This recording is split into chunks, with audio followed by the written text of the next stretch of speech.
अभी परसों मोहसिन नकवी साहब ने प्रेस कॉन्फ्रेंस में कहा था कि जो मुल्तान सुल्तान की फ्रेंचाइज है ना, वो पीसीबी अभी उसका ओनर होगा। अगले दिन ही रिजवान ने रिजाइन कर दिया एज अ कप्तान। चेक करो आप। अगले दिन ही रिजाइन कर दिया जैसे उसे पता चला कि पीसीबी ओनर है। अली तरीन भी नहीं है, वेस्ली वो होना भी नहीं था इस टाइम। लेकिन कोई और भी नहीं लेकर आए इस टाइम। निगरान जो ओनर होगा ना, वो पीसीबी का ही कोई बंदा होगा।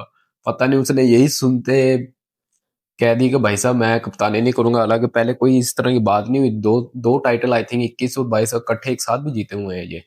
लाहौर कलंदर भी जीता हुआ है ऐसे टाइटल। तो मतलब के बात ये है कि रिजवान साहब ने, मोहम्मद रिजवान साहब अभी बीबीएल खेल रहे हैं, वहीं पर उन्होंने रिजाइन कर दिया कि मैं एज अ कप्तान नहीं खेल रहा। मतलब कि एज अ बैटर तो खेलेगा, और कौन सा नहीं खेलना, पाकिस्तान की लीग है। तो पता नहीं इसमें इसके पीछे लॉजिक क्या है, ये अभी कुछ चीजें सामने नहीं आई। सिर्फ अभी रिजवान ने मना किया है कप्तानी से।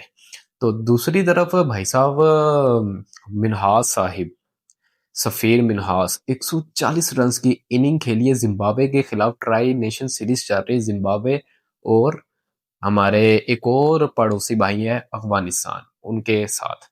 तो उनको पहले हमने पेल दिया आई थिंक। एक लास्ट विकेट थी तो हम जीते हैं। 326 था इसका टारगेट था, वो हमने चेज किया था। तो मतलब कि वही हिसाब हुआ जैसे नसीम शाह अगर जिता देता था, वही चीज हुई है। एंड में आकर लास्ट बॉल पर, सेकंड लास्ट बॉल पर आकर उसने मैच फिनिश कराया। बॉलर ने आकर 9 खिलाड़ी आउट हो चुके थे उसमें भी। तो वो हम जीते हैं पहला मैच।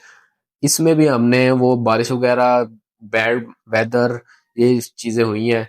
तो हुआ नहीं मैच पूरा, सिर्फ पाकिस्तान ने बैटिंग की थी।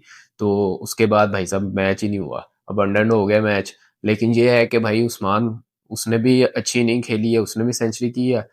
तो लेकिन भाई सफीर मिनहास भाई सही जा रहा है इस टाइम। 140 रन की इनिंग खेल गए। 140 रन की इनिंग खेल कर गया है, ये बहुत बड़ी बात है कि अंडर 19 है, क्योंकि T20 अब वर्ल्ड कप है। ठीक है, T20 world cup I think इसी महीने के एंड में स्टार्ट होगा, जनवरी के। तो उसके लिहाज से सही है कि भाई कोई तो है हमारे पास ऐसे प्लेयर्स जो लंबी इनिंग खेल रहे हैं, जो आने वाले टाइम में हमारे पाकिस्तान टीम में भी आएगा तो हमें इतना तो बिलीव होगा कि भाई ये आकर लंबी इनिंग खेल सकता है। ये इनिंग एक 10 20 30 रन किए और गए। ओडीआई को मैचेस है सारे, ओडीआई चल रहा है अब। तो ठीक है भाई, अच्छा जा रहे हैं। सरफराज उनके कोच हैं, साथ गए हुए हैं। इसका मतलब यही है कि भाई T20 वर्ल्ड कप जो मेंस का है, उसमें तो वो होंगे नहीं। तो एज अ मेंटोर वगैरह कोई चीज सीन नहीं है ऐसा। तो अच्छा है भाई, खेले भाई, अच्छा तगड़ा खेल रहा है। मैच तो नहीं हुआ लेकिन जीत तो जाना था। 350 रन ठोक दिए थे, 355 का आई थिंक टारगेट दिया था। तो मैच तो कंप्लीट हुआ नहीं है। तो जिम्बाब्वे ने बेचारे 100 भी कर लेते तो बड़ी बात होनी थी उनके लिए। तो बाकी यार साहिब ज़्यादा फरहान की भी ज़रा चीज़ें सामने आ रही है। इंटरव्यू हुआ, इंटरव्यू में उसने बताया कि भाई मेरा जो फेवरेट है ना, वो अहमद शहजाद है। उसने उससे जो बात पूछी कि वीरेंद्र वीरेंद्र सहवाग, विराट कोहली, ये वो इंडिया के सबके नाम लिए, पाकिस्तानी इतने नहीं लिए। तो भाई उसका एक ही फेवरेट था कि भाई अहमद शहजाद। ये भी वायरल हो रहा है उसका इंटरव्यू। लोग हंस रहे हैं कि भाई किसको आपने चुना है। लेकिन देखा जाए अहमद शहजाद ने भी अपने टाइम पे उस लिहाज से अच्छी क्रिकेट खेली हुई है। ये नहीं कि कोई बुरी खेली ज्यादा। हाँ, उसका स्ट्राइक रेट उसका भी जरा ऐसे होता था, लेकिन उस टाइम पर ना 200 ओडीआई में 220 30 रन डिफेंड हो जाता था। बड़े आराम से जीत जाते थे। ये इस स्कोर को बहुत अच्छा स्कोर समझा जाता था। लेकिन अब भाई 300 भी कम होता है।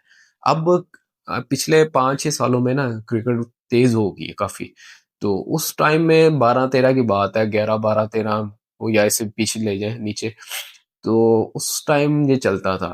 T20 में भी 100 150 भी होता था ना, 160। तो वो स्कोर बहुत ज्यादा होता था। लेकिन अब 200 भी कम होता है भाई। 200 करके भी अगली टीम 17 18 ओवर में चेज कर जाती है। तो फिलहाल तो उसकी यही चल रही थी, लेकिन कोई नहीं, होता रहता है। उसका फेवरेट है भाई, नहीं कह सकते। जैसे बाबर आजम का एबी डिविलियर है, तो ऐसे ही उसका भाई वो बन सकता है। अहमद शहजाद उसका फेवरेट है, जिसको देखकर सीखा है, क्रिकेट का शौक चढ़ा है और खेली है क्रिकेट उसने।